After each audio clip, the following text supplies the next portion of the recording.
Once, there was a prince who often walked through the palace garden at night.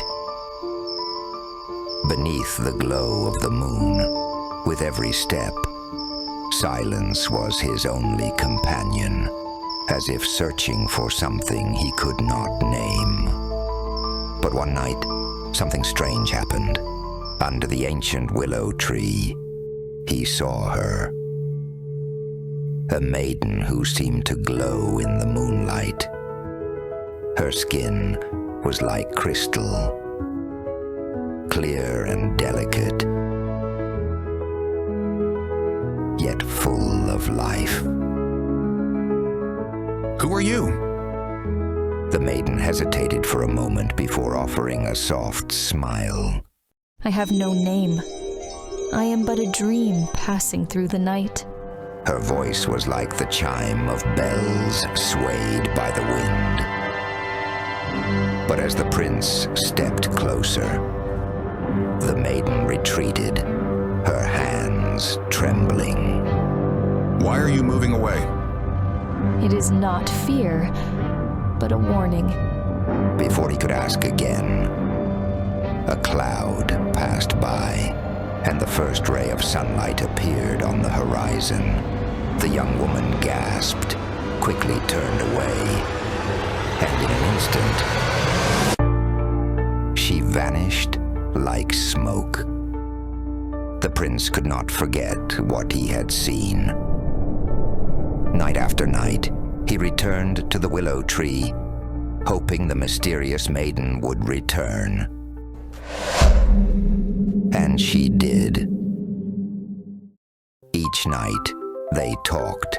Their words were like songs in the dark, about the stars, about dreams, about things beyond their world.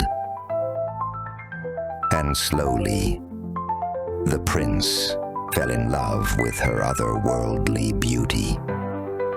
One night, he reached out to hold her hand, but she stepped back, sorrow reflected in her crystal-clear eyes. Do not touch me. Why? She lowered her gaze before whispering. Because I am made of crystal, and the touch of sunlight will shatter me. The prince refused to accept their fate. He sought out sorcerers, healers, and scholars who might offer a cure.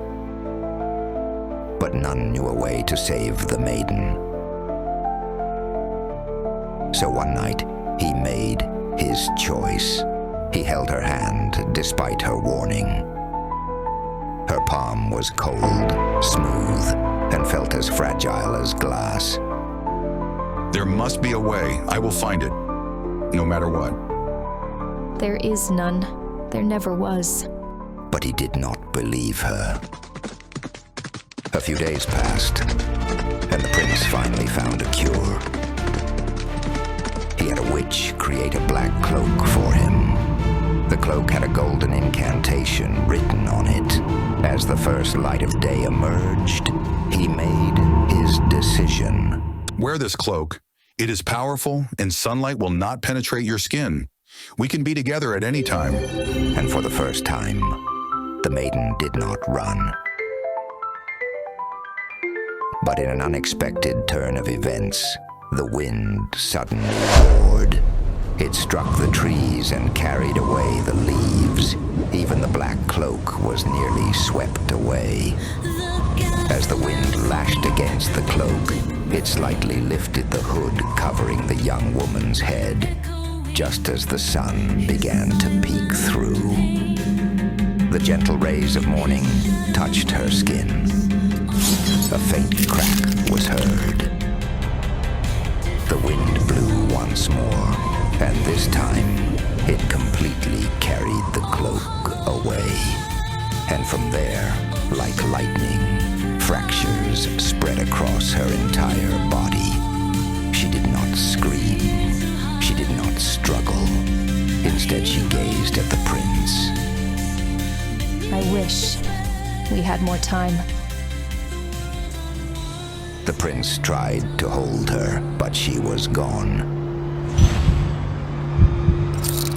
In an instant, she crumbled into 1,000 shimmering shards.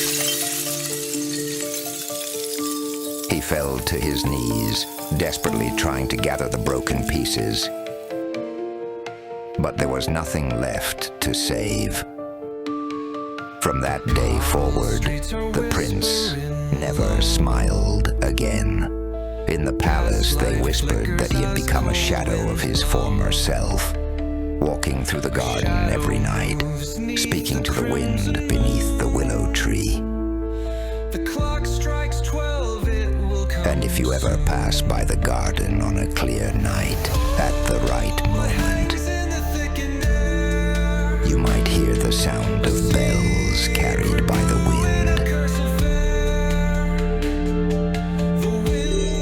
A whisper of a love too fragile to last. True love is not about possession, but about understanding and sacrifice. Like and subscribe for more.